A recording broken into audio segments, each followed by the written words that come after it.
Será que a FET, a criptomoeda da FET.ai, ainda vale a pena para investir nesse ciclo de alta? No vídeo de hoje eu vou apresentar o projeto para vocês e a gente vai analisar a saúde, os riscos de investir nesse projeto e também o quão relevante ele pode ficar nos próximos anos. Então a gente já vai começar aqui falando do projeto, e este projeto é uma plataforma de inteligências artificiais e a solução deles é justamente a de inteligências artificiais, porque eles permitem que você crie um agente de IA ou um agente autônomo que tem as capacidades de se comunicar e negociar com outros AIAs, que é a sigla que eu vou utilizar nesse vídeo aqui para poder falar desses agentes autônomos, interagir com o mundo real através de oráculos, que para quem não está muito aprofundado no mercado cripto, é basicamente um tipo de projeto cripto alternativo, não alternativo, mas é uma classe de projeto cripto que permite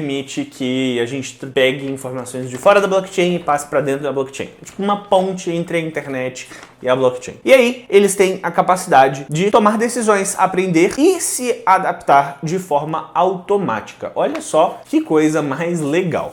E aí, o projeto é composto de 3 partes diferentes. A camada de rede, que é a infraestrutura básica, incluindo blockchain e o protocolo de comunicação. Tem também a camada de serviços, que fornece os serviços para as AEAs, como armazenamento de dados, oráculos e computação de dados. E aí a gente tem a terceira camada, que é a camada de aplicação, que é onde os AIAs são implantados e executados. Esses agentes autônomos, para quem não entendeu perfeitamente, é basicamente uma inteligência artificial que você pode utilizar, por exemplo, para negociar criptomoedas para você, ou então para poder fazer processamento de dados. Então tem algumas utilidades, mas a principal utilidade é botar ela para poder fazer trading para você. Tanto que quando você entra no site, um dos pontos principais é você criar uma AIA e botar ela para poder fazer esse trade para você poder ter uma rentabilidade. E elas são executadas pela própria plataforma da FET.ai em uma Virtual Machine, que é basicamente uma versão virtual do protocolo deles. Inclusive, uma curiosidade, Virtual Machine ou VM é uma coisa que você mesmo pode fazer uma do seu computador. E aí fica quase como se fosse um computador que funciona em uma nuvem que você pode acessar no seu computador. Isso é interessante para poder fazer funções em paralelo. Digamos que você queira, sei lá, editar um vídeo e você tá colocando um negócio para renderizar, e para quem já teve a experiência de editar um vídeo, você sabe que essa renderização pode ser um processo pesado. E aí você usa uma Virtual Machine para poder fazer esse processo e utilizar o seu computador ao mesmo tempo, então você só precisa trocar para a sua máquina local. Então, eu vou ser sincero, eu nem sei por que eu expliquei isso aqui, porque não tem muito a ver com o conteúdo do vídeo, mas tá aí, informação para você. Olha que coisa maravilhosa. Dentro do próprio site deles, eles permitem você criar esses AIAs para você poder utilizar, e até onde eu sei, não dá para você vender esses AIAs para outra pessoa. Então a FET.ai não é um marketplace de IAs, mas ele permite que você crie esses agentes. E o token FET, que é a criptomoeda em questão, né, ela entra para poder amarrar isso tudo, servindo como um token de governança, ou seja, é uma moeda que se você fizer o hold, você pode utilizá-la para poder votar em mudanças no protocolo. Então vão ter propostas de mudança, que inclusive, dependendo do caso, você pode fazer uma proposta, e aí elas vão entrar em votação, e se você tiver esse token, você pode congelar o token para poder fazer essa função de governança. A gente tem também, claro, um meio de pagamento de taxas e também de recompensa de staking. Então, cada uma das transações que você faz, você vai ter uma taxa sendo cobrada, e além disso, você vai poder travar esses seus tokens em um protocolo de staking, e você vai receber uma remuneração variável por poder fazer isso. E essas taxas, elas no caso vão ser pagas para você poder implantar e utilizar uma AIA. Então, quando você cria, você precisa pagar uma taxa para poder implantar ela ali na rede, e também para você poder usar os serviços da rede. Então, os oráculos, o data storage, o processamento de dados, a execução de tarefas em segundo plano, utilizando a Virtual Machine como como eu comentei agora há pouco. Então, a gente tem uma boa quantidade de utilidades ali para você utilizar e você vai precisar pagar taxas. Então, isso aí acaba sendo um use case interessante, porque as pessoas precisam comprar esse token para poder utilizar o protocolo, e ao contrário de vários projetos cripto que a gente tem no mercado, esse aqui de fato é um projeto interessante de você utilizar. Pô, a funcionalidade dele serve para sua produtividade, dependendo se você souber utilizar direitinho ali, pode até te dar uma rentabilidade. Então, é um investimento que você faz para poder ter os seus lucros. Isso aí acaba sendo um motivo muito bom para você comprar esse token, e isso significa que você vai precisar pagar taxas, o que é um fator de demanda que pode fazer com que o preço suba num geral. Mas para a gente poder decidir aqui se o projeto vale a pena investir ou não, a gente não precisa só entender como que o projeto funciona, né? A gente precisa saber também como que está a situação dele. Será que ele está saudável? Será que é uma criptomoeda que está com um ambiente bem funcional ali para a gente poder investir? E bem, para começar, a gente precisa analisar em questão de saúde, a saúde financeira do projeto, e eles levantaram cerca de 27 milhões de dólares ao longo de várias rodadas de investimento públicas e privadas de 2017 até 2019. Inclusive, essas são as rodadas que foram divulgadas ao público. É possível que eles tenham feito outros investimentos de maneira privada e que eles não divulgaram, então pode ser que eles tenham levantado mais capital. Principalmente pelo fato de que eles têm uma porcentagem dos tokens, como vocês vão ver daqui a pouco, então eles podem sempre ir vendendo para poder levantar mais dinheiro. A gente tem como tokenomics dessa criptomoeda, né, a economia dos tokens, cerca de 1,2625 bilhões de token FET, sendo que desses 20% foi destinado para a equipe e consultores, 10% para a rodada semente de investimentos e 20% para as rodadas privadas. E 50% da oferta foi vendida de maneira pública por meio de um ICO. Então, a gente teve aí uma boa distribuição dos tokens. É interessante quando a gente tem um caso assim que 50% da oferta foi distribuída em um ICO. Então, foi uma oportunidade de muitas pessoas investirem. Isso tira muito token da equipe. Então, você pode ver aqui que eles têm 10% só para a equipe e cerca de 30% na mão de investidores que compraram mais cedo. Uma boa porcentagem da oferta já está nas nossas mãos e, para ser sincero, eu não vejo muita inflação entrando ali nesse projeto. E aí, na minha visão, em termos financeiros, o projeto está bem capitalizado, eles têm bastante dinheiro para poder investir e eles têm menos dinheiro para poder vender, para poder inflacionar o token. Então, na minha visão, é uma coisa interessante, porque eles têm uma boa parte da oferta, o suficiente para eles poderem se financiar, mas não o suficiente para poder inflacionar o token, jogar ele na nossa cara ali. Então, é uma coisa bem positiva. Em termos de crescimento, o projeto cresceu bastante ali no último ano, em 2023, também em 2022. O projeto simplesmente decolou, principalmente porque a narrativa que ela está envolvida ali acabou decolando muito também, que é, claro, a de inteligência artificial. E na minha visão, o projeto está bem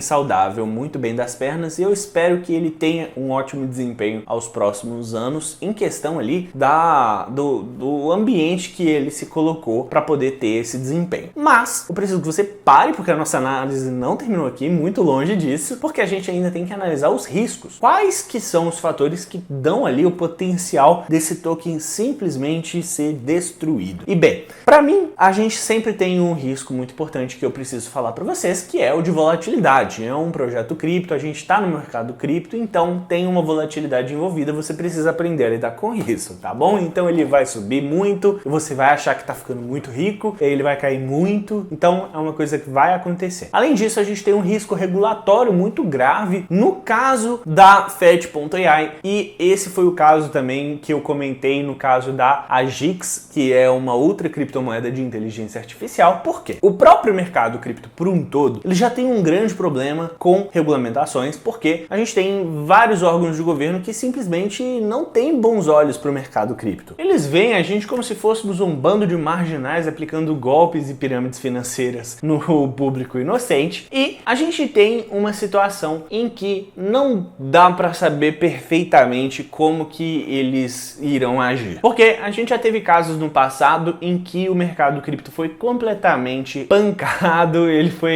espancado por órgãos de regulamentação, como por exemplo foi o caso do processo entre o SEC, que é a Comissão de Valores Imobiliários lá nos Estados Unidos, um órgão responsável por regulamentar o mercado, e um projeto de criptomoeda muito grande chamado XRP. O SEC processou esse projeto e a empresa que fundou ele por algum tempo, demorou ali alguns anos para poder sair da mira deles, e por mais que o projeto tenha ganhado, foi uma caça às bruxas muito grave. E aí o SEC continuou pegando no pé de várias criptomoedas, já apontou o dedo para vários projetos ao longo do mercado, falou: ei, eu tenho problema com você. Mas recentemente eles aprovaram o ETF Spot de Bitcoin, que é uma coisa que eles estavam resistindo há muito tempo e que acaba sendo um indicador de que talvez a situação esteja ficando um pouquinho mais tranquila, se Deus quiser. Inclusive tem algumas conversas ali para aprovação de um ETF Spot de Ethereum, que seria uma coisa muito boa para o mercado, mas a gente também tem um outro lado, que houve recentemente uma carta enviada do Senado americano lá para o SEC, pedindo por favor para não aprovarem nenhum ETF Spot de qualquer outro token. Então é uma situação complicada. Entretanto, todas as criptomoedas estão com esse problema.